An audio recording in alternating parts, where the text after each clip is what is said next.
मेरे प्यारे साथियों, सादर प्रणाम। जैसा कि सबको ज्ञात है कि संत यात्रा चैनल के माध्यम से मैं आप लोगों को इस संसार में हो रहे क्रियाओं और प्रतिक्रियाओं के विषय में एक नया दृष्टिकोण उपस्थित करता हूँ। उसी सिलसिले में मैं आज जो कहना चाहता हूँ वह बहुत ही गंभीर और अपने जीवन में आत्मसात करने जैसा है, क्योंकि यही छोटी छोटी चीज़ें इकट्ठा होने पर एक पहाड़ जैसा दृढ़ विचार हमारे मस्तिष्क में उत्पन्न होता है। जैसे समुद्र में जल कितना अगाध और अनंत दूर तक दिखाई देता है, लेकिन उसका एक बूंद भी हम ग्रहण नहीं कर सकते हैं, क्योंकि उसका जल इतना खारा होता है कि हम अगर उसको ग्रहण करेंगे तो हम ग्रहण करना संभव ही नहीं है। ठीक इसी प्रकार इस संसार में अनंत प्रकार के सुख, वैभव और सुविधाएं चारों तरफ प्रभु के द्वारा फैलाई गई हैं, लेकिन उनका आप उपभोग तब तक नहीं कर सकते हैं जब तक आपके पास कृतित्व का संकल्प नहीं है, बोध नहीं है और कुछ करने की तमन्ना नहीं है।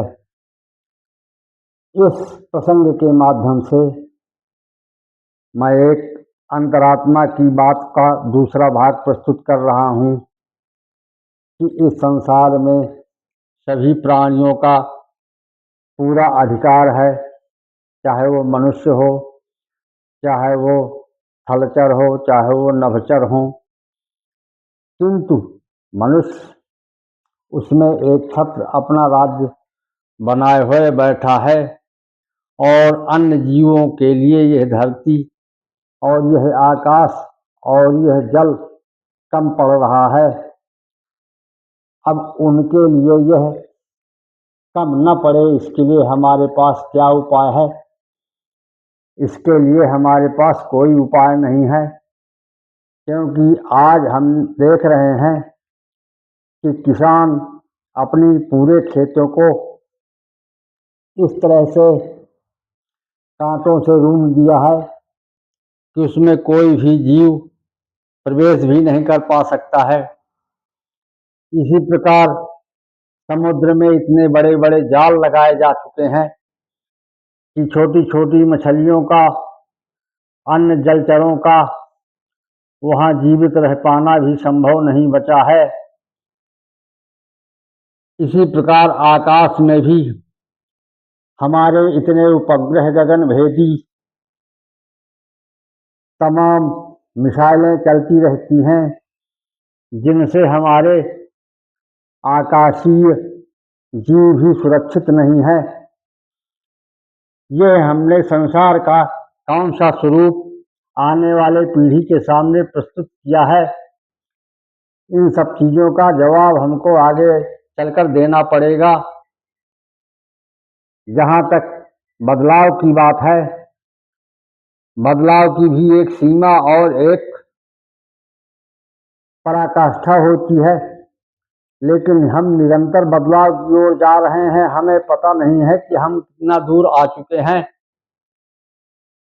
कहीं हम इसी बदलाव में स्वयं ना विलीन हो जाएं, इस बात का संदेह मुझको बना रहता है।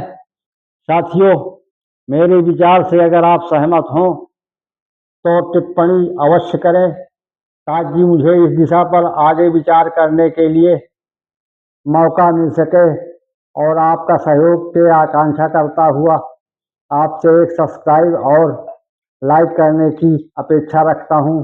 धन्यवाद।